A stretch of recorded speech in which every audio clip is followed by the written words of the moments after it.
Okay, this is the first lecture in regional planning to do with transport. So we've got 3 weeks together to look at Hobart if you're an on-campus student or a region of your choice if you don't have access to Hobart. So a bit about me. My PhD was from Macquarie University and it was to do with environmental management of a bushland area north of Sydney. Since my ecology days, I've moved sideways into transport planning and for the past 5 years worked as an advisor in transport planning for a non-government organisation. And as a reflection of this external experience, my teaching at UTAS has also changed to be much more planning focused with a particular focus on active transport, that is getting around on your feet and on a bike. I teach environmental impact assessment, I teach ecosystem conservation, statutory land use planning, and a breadth unit that's taught in second semester called Developing Your Creative and Entrepreneurial Potential. That keeps me pretty busy. I'm part-time, so I'm teaching intensive. I don't have a lot of extra time for supervising research, but do come and talk to me if you're interested in transport planning, especially anything to do with sustainable transport or walking and cycling in particular. And that's the link where you can find a few more details about me. The assessment for this section follows the learning objectives, so it's important just to run through what I'm hoping you get out of the next 3 weeks. The first thing is that you have some idea of the main theories of regional planning and how they apply to transport and why transport planning is inherently a regional task. The second one is to apply principles of transport planning to a region. So a lot of us are going to look at Hobart, some Launceston, and that includes not just getting people around by cars, but by a whole lot of different modes.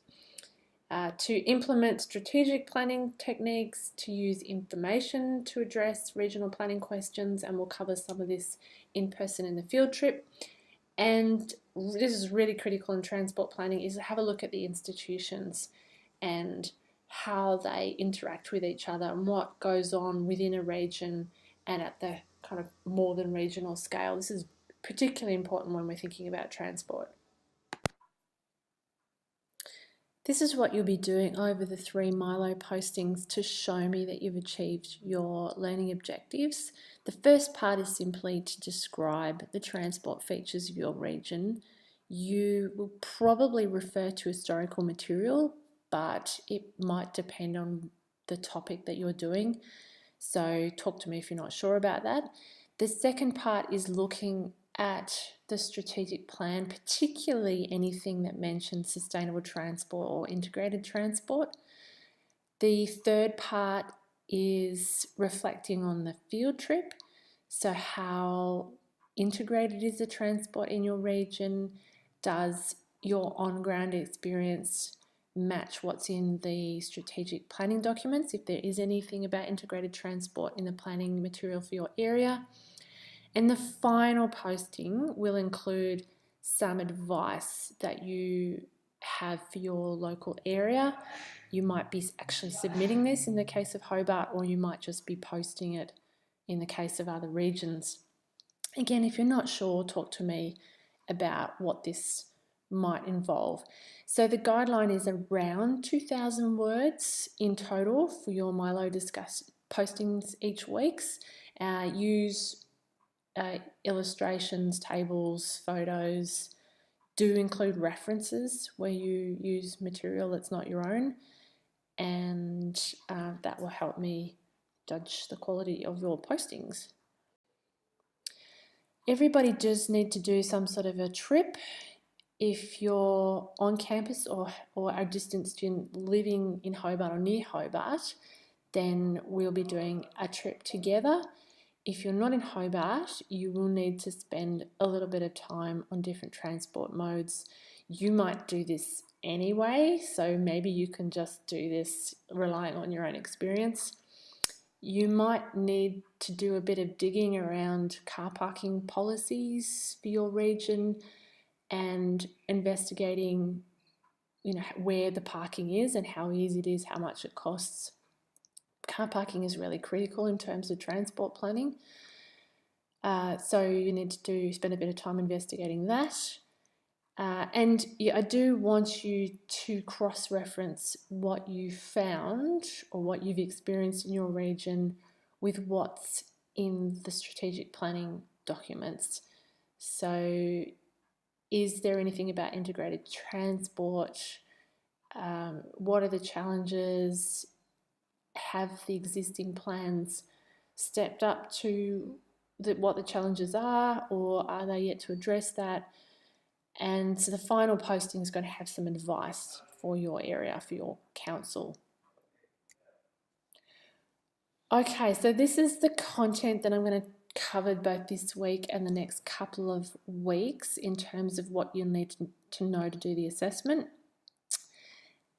This week I'll cover transport features, what is integrated transport, what is a mode share and what multimodal transport might look like.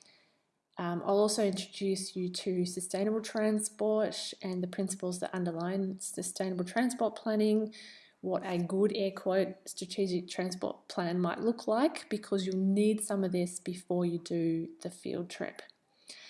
And then finally, have a look at the sort of data that underpins transport planning, or at least should underpin transport planning, but often isn't collected.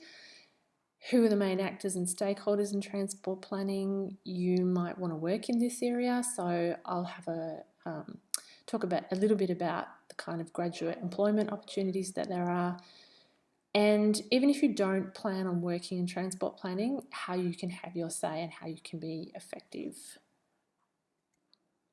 Okay, so this is what's going to happen over the next 3 weeks. I'm going to talk about transport features, integrated transport, transport modes.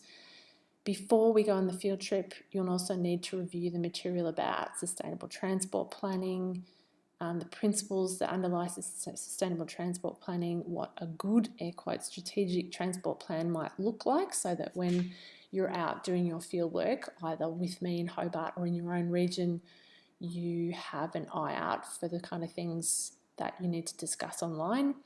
And then the final week is looking at the kinds of data that are needed for transport planning, who the main actors and stakeholders are, and what the avenues for being able to get involved in planning are in your region.